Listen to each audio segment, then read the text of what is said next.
But I mean, like what John says, everything's coaching. It's tying to a bigger boat. The first thing I would do is invest my money into a coach, into someone that can help guide me, and that leftover money I would take from whatever their advice is. Obviously, they're a professional that I know, like, and trust. I would tie myself to their boat and get information from them, bring value to them somehow, whether that's, you have to pay someone. If you don't really have much value to bring to someone or resources or whatever, you have to respect their time and pay them for that. Mm-hmm. Don't ever try to be someone that's just taking. So I'd get a mentor, and then my leftover money, whatever my mentor would tell me to, for someone that I know and is pointing me in the right direction, I would get into wholesaling and start that way. Just make sure that the mentor's actually doing the business. Yes, that too. So you get a lot of guys out there right now that aren't doing this, that are selling courses. You don't want to get with those guys. Yeah. John, what about you? I'm sorry, what was the question? If you woke up with $100,000, like you do every day, what would you do with it, and how would you do it if you had no connections, no properties, just a blank slate?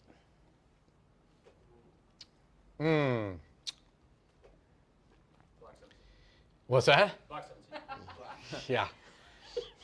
In my, I like to look at it from being the bank all the time. If you can be the bank, that's the ultimate in real estate investing, period. I mean, look at the skyscrapers down there. It's the banks that own it.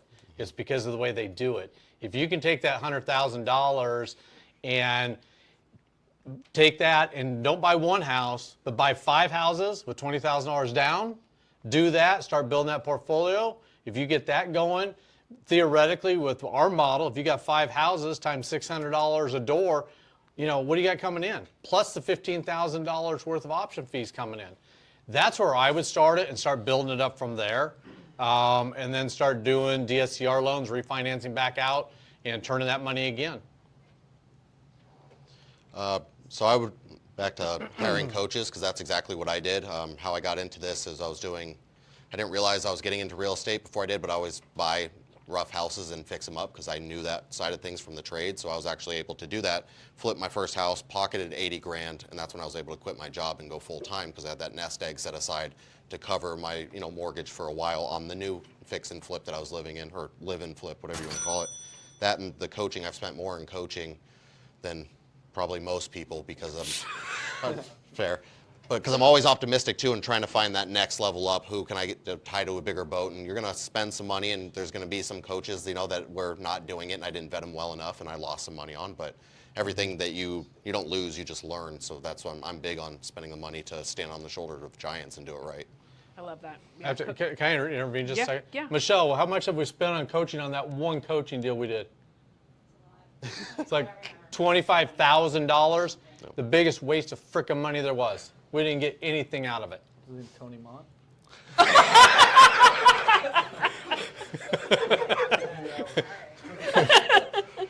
No, it's actually Tark's.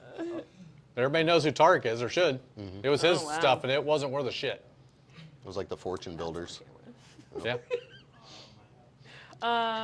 Anthony, fast forward 20 years from now. Mm-hmm. When someone else looks back on your real estate career, what do you want to be known for, and how are you currently building that legacy?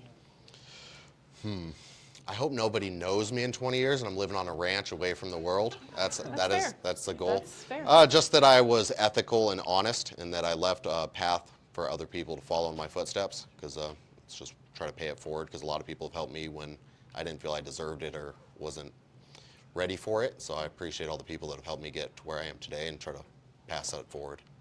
Are you currently coaching or mentoring anybody? Not in a formal sense. Like, I like to work with people that maybe need some help trying to figure out how to structure a deal. And if I have the time, I love to get with people and try to help them get their first deals going. Because the whole goal is for me not to eat off every deal you make. It's to get you to a point where you can do it full time on your own. But if I can help people along the way, I'm more than happy to. How do people get a hold of you for that? Instagram and stuff like that, yeah. Okay. Danny? What was the question again? Fast forward 20 years. Okay. When someone looks back at your real estate career, what do you want to be known for, and how are you building that legacy today? Just showing up every day. Someone that no matter how I feel, no matter what I'm going through, no matter what's on my mind, I'm doing the same religious habits that I do every single day. I'm going to the gym, I'm taking care of myself, I'm eating the same food I eat every single day. I'm working the same hours that I do every single day. So like what Tony posts all the time, and I do as well, it's like the discipline that you have day in and day out is what's going to lead you to 20 years of success. Because 20 years of success is broken down into extremely small micro habits done over a very long period of time. So you eat the same Chipotle burrito on the outside of the paper bag every fucking day? Yes. And she makes fun of the food I eat sometimes. She thinks it's weird that I rip open my Chipotle bag and then eat on And it. put your food on it. It's fucking gross. And it's Chipotle. It's fucking Builds gross. the immune system. Yeah, it does. Oh, sick. Okay. Anyways, my eating habits are not on panel today. John? I have to go back to what you said, just the ethical side of stuff. I love teaching the students, being available for them, giving them value, and seeing them grow their net worth and their cash flow coming in. My whole philosophy behind what I'm doing is generational wealth for my kids, and what I'm doing here will outlive me for years, and will set my kids up for basically life if they control it correctly. But you don't just do that for your students. You hardcore preach that within this in the group. organization. You are pushing every single person to You're purchase right. property and create that same wealth. So Yes. I think you don't take it just outside for your No. students, but just also for the people that are affiliated with you in the organization. We do. So something in our organization we do a little different than most is I don't buy everything, and if I don't buy it and it's still a decent deal, I pass it out to anybody that's working for me, and I'll show them how to buy it with no money out of pocket and get that positive cash flow coming in. The last one that was they're making like a $600 or $700 positive cash flow, zero money out of their own pocket. So that's what it's all about. She's getting ready to buy a deal right now that'll produce it's about $600 positive cash flow. Yeah. So it's stuff out there. That's what I like to see. I want to see staff members. I want to see the students grow. And that's why I'm still here. A year and a half ago, I was kind of semi-retired. My wife could tell you. I was living in our cabin most of the time. I wasn't here. And then these guys picked everything up. Between Tony and her, now I'm coaching, and I'm a deal junkie, major deal junkie. So that's why I'm still here. What's one mistake that you see new investors make over and over again that makes you want to shake them and say, stop doing that, and how can they avoid it? Take action. Just simply take action and do it. If you're buying a course and hiring a mentor, there's probably, Tony probably has stats on this, there's probably maybe 10% that will actually exercise and do something with it. We were talking about it earlier. They just don't take action. They'll buy the course and not do anything. Take action. Question one more time. What's one mistake you see new investors making over and over again that makes you want to shake them and say, stop doing that, and then teach them how to avoid it? Pick a lane. Find a niche and stick with it, because if you're trying to do everything all at once, you're going to get outperformed by somebody that's just in it. Like, the reason I'm able to do land at a high level is I eat, sleep, and breathe that. If a house comes in through my network, I pass it off to somebody in the community and say, I don't do this. The only times I've really lost money in real estate was when I got outside of my expertise and started like, oh, I'm gonna start flipping now, and because I know trades, and now I'm managing a flip that I don't want any part of, that I should be entitling a lot that'll make me 3 times the money. And so that's just find your niche, become an expert in it. And all that information's out there. Like with land, the nice thing is the cities want you to build. They put all of the information available. If you go to planning and zoning departments, they put out their zonings, the lot splits, the setbacks, all of it's there. Just most people don't want to spend the time reading through that kind of stuff. So pick a lane, whether it's mobiles, sub twos, creative, just do that and become an expert at it. And it'll feel like you're slowing down because this guy was selling to hedge funds and he's making a killing. So you're like, maybe I should do hedge funds now. And then the hedge funds stop buying and you're just nowhere. But yeah, pick a lane. In the age of Shiny objects. Yeah. Shiny objects. Yeah, I was going to say exactly what Anthony did, pick a lane, but everyone's trying to do so many different things and nothing's sticking. You don't stick to something consistently, it's never going to work. But if you're starting out, I feel like everybody needs to go direct to seller. That's like your entry level elementary school. It's where you're going to cut your teeth the most and actually learn something and go through the process of something extremely fucking hard. Talking to sellers and getting told to go fuck yourself, or going through an entire thing, or it's the best thing you could possibly do. Getting into real estate investing is going direct to the seller.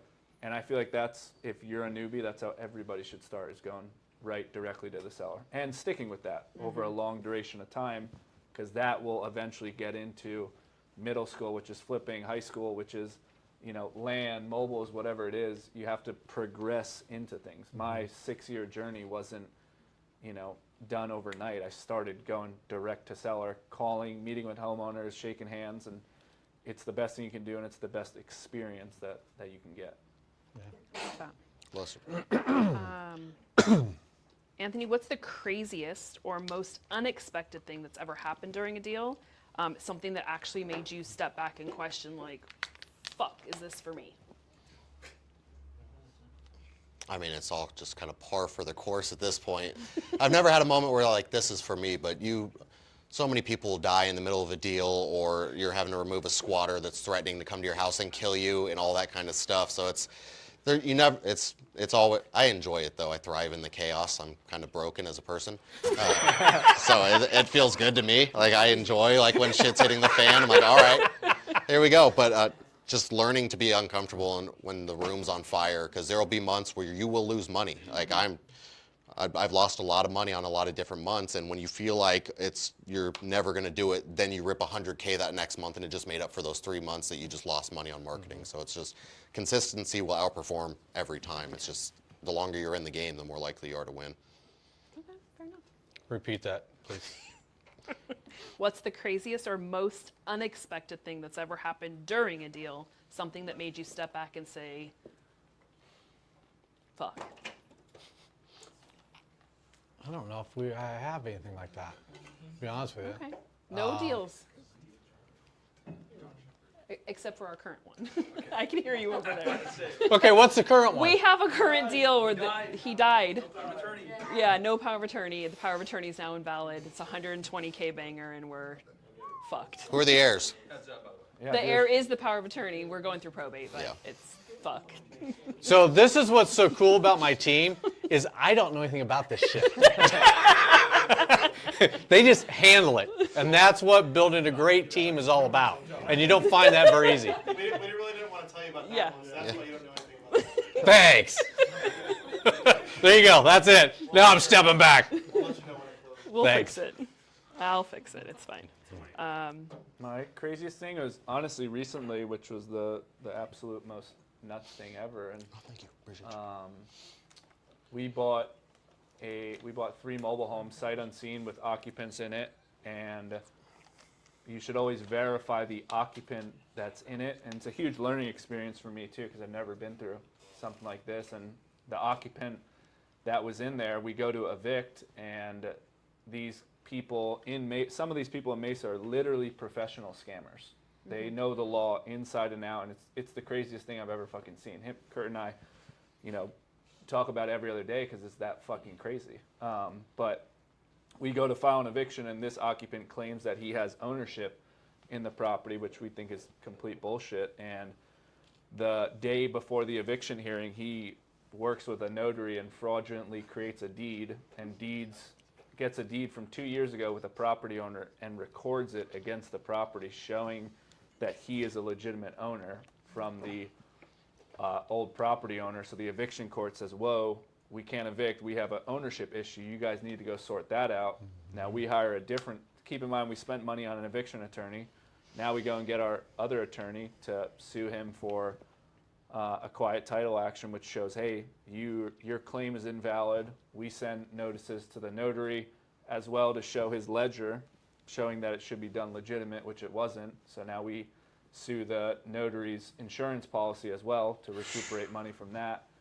And we're probably $10,000 to $20,000 into it with legal fees. And, you know, but I never think I freaked out at one point, or even Kurt freaked out. It's just kind of like what Anthony says, you become immune to all this stuff.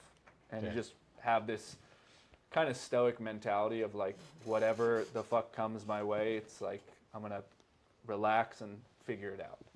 Has everyone seen that meme all where it's you a can do. dog and the room's on fire around him? And it's like, this is fine. That's what you become in real Yeah, estate. it is.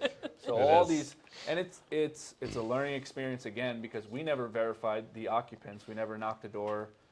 There could have been further due diligence, so I take it as the learning experience. And if we're ever in the situation again, we know what to do, and that it is what it is.